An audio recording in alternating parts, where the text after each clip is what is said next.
po tayo ng sarsyadong tilapia. Yan. Yan ang may ingredients. Isa. Tapos mantika na olive sa kanyo na manyak sa paminta at asin.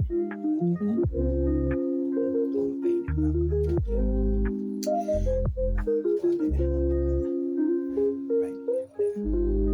sarsyadong tilapia. Pero kailangan crunchy.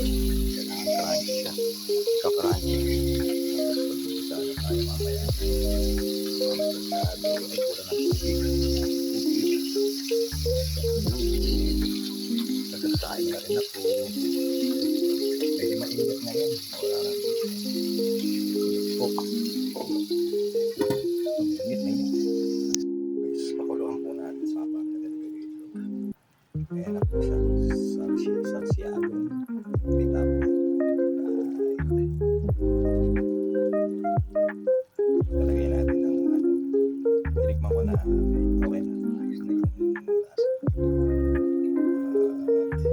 Mamaya nagsaing na rin tayo at mamaya ay kakain na. Katapos magpapapamis tayo. Naglaba na rin ako mamaya sa pagpa. Right. Ayan. Sarap. Ito ba ang finished product natin? Ayan na po. Sarsyado. Tilapia. Kalolo LM style. Alright. Maya kain na tayo.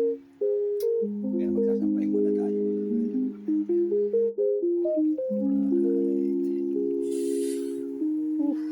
Hindi pa pala siya masura. Alright. Sulat yan.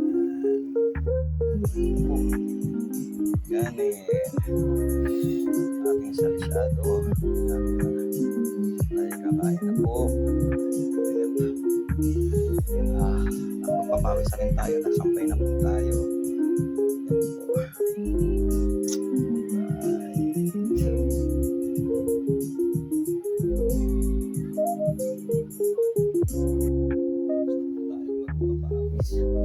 Sampay. Kaya lang ulan tinabi ko.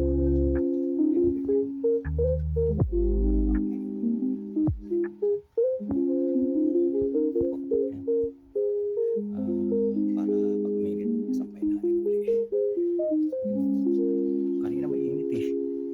Biglang, nag-iba panahon. Ano ba yan?